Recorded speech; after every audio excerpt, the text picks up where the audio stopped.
அன்பு ஆன்மீக தமிழ் அன்பர்களே நண்பர்களே, உங்கள் அனைவருக்கும் தமிழ் யூடியூப் சேனலின் இனிய தமிழ் வணக்கம்.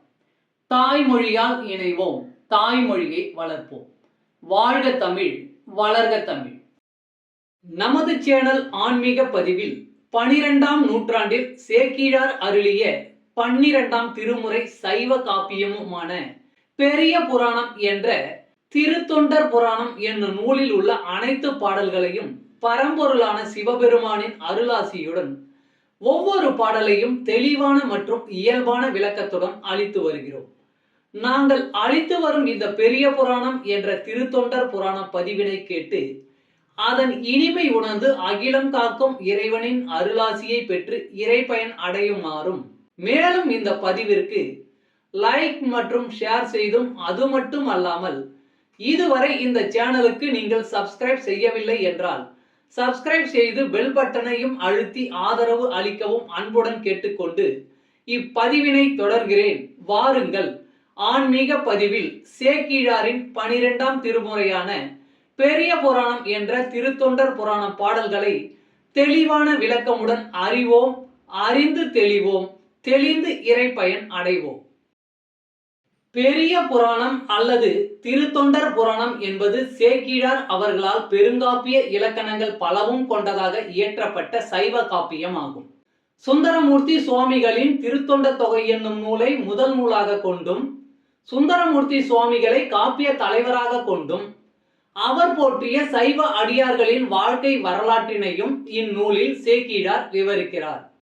திருத்தொண்டர் தொகை நம்பியாண்டார் நம்பி எழுதிய திருத்தொண்டர் திருவந்தாதி ஆகியவற்றை மூல நூல்களாக கொண்டும், 2ஆம் குலோத்துங்க சோழனிடம் அமைச்சராக இருந்த சேக்கிழார் பல ஊர்களுக்கு சென்றும் திரட்டிய தகவல்களை கொண்டும் பெரிய புராணம் எழுதப்பெற்றுள்ளது.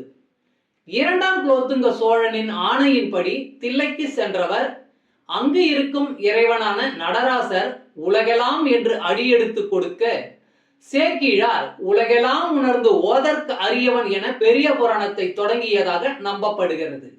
இடைக்கால இலக்கியத்தில் மக்களின் வாழ்க்கை பற்றி வரலாற்று போக்கில் அறிவதற்கு இந்நூல் உதவுகிறது.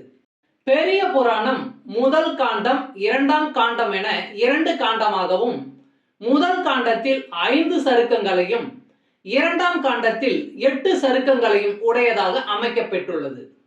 சுந்தரமூர்த்தி சுவாமிகளின் திருத்தொண்ட தொகையில் இடம்பெற்றுள்ள பாடல்களின் முதல் வரியே சருக்கங்களின் பெயர்களாக உள்ளது. காப்பிய கதையானது கைலாயத்தில் தொடங்க பெற்று சைவ அடியார்களின் வாழ்க்கையை விவரித்து இறுதியாக கைலாயத்தில் முடிகிறது.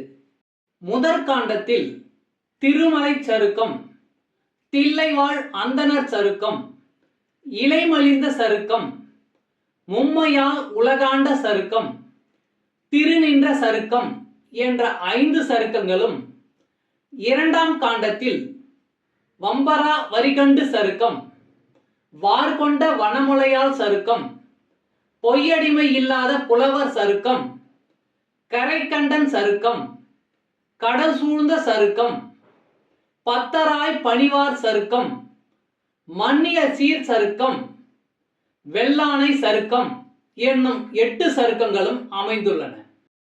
இந்த 13 சருக்கங்களிலும் உள்ள மொத்தம் 4286 பாடல்களையும் ஒவ்வொரு பதிவிலும் ஒவ்வொரு பாடலாக தெளிவான மற்றும் இயல்பான விளக்கமுடன் கேட்டு இறைப்பயனை அடைய உள்ளோம். பெரிய புராணம் 57 காவிரி உழவர்.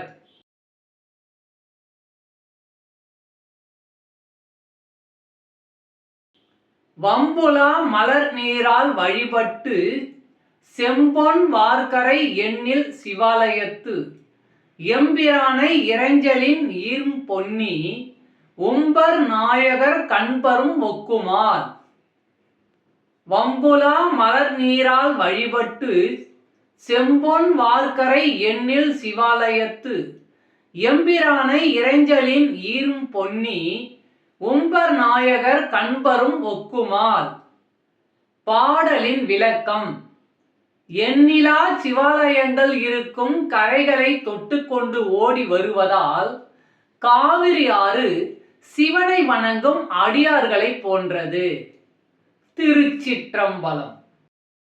தமிழ் அன்பர்களே, நண்பர்களே, இன்றைய ஆன்மீக பதிவில் சேக்கிழார் அருளிய சைவ காப்பியமான பெரிய புராணம் என்ற திருத்தொண்டர் புராணம் என்னும் நூலில் உள்ள பாடலை தெளிவான விளக்கமுடன் உங்களுக்காக அளித்ததில் நான் மிகவும் பெருமை கொள்கிறேன். இப்பதிவில் அளிக்கப்பட்ட சைவ காப்பியமான பெரிய புராணம் என்ற திருத்தொண்டர் புராணம் பாடலின் விளக்கம் யான் அறிந்து கொண்டவை. யான் அறிந்த இந்த காப்பியத்தை நீங்களும் அறிந்து இறை பயன் பெற வேண்டும் என்பதற்காக இங்கே அளித்துள்ளேன். யான் அளித்த இப்பதிவானது ஏதேனும் ஒரு வகையில் உங்களுக்கு உதவும் என்று நான் மிகவும் நம்புகிறேன். மேலும் இப்பதிவினை கேட்டு இன்புற்று அதன்படி நீங்கள் இறை பயன் பெற்றால் அதில் எனக்கு மிக்க மகிழ்ச்சியே. வாழ்க வளமுடன். சர்வம் சிவமயம். இறையருள் பெறுவோம், இன்பமாய் வாழ்வோம். அன்பு ஆன்மீக தமிழ் அன்பர்களே, நண்பர்களே, இவ்வீடியோ பதிவினை கேட்டு இன்புற்று ஆதரவு அளித்த அனைத்து தமிழ் உள்ளங்களுக்கும் எங்கள் உள்ளம் கனிந்த நன்றி. மேலும் இப்பதிவு உங்களுக்கு பிடித்திருந்தால் லைக் மற்றும் ஷேர் செய்தும், இதுவரை இந்த சேனலுக்கு நீங்கள் சப்ஸ்கிரைப் செய்யவில்லை என்றால் சப்ஸ்கிரைப் செய்து பெல் பட்டனையும் அழுத்தி ஆதரவு அளிக்கவும் அன்புடன் கேட்டுக்கொள்கிறோம். மிக்க நன்றி. அடுத்த பதிவில் உங்களை விரைவில் சந்திக்கும் வரை உங்களிடமிருந்து விடை பெறுவது தமிழ் யூடியூப் சேனல்.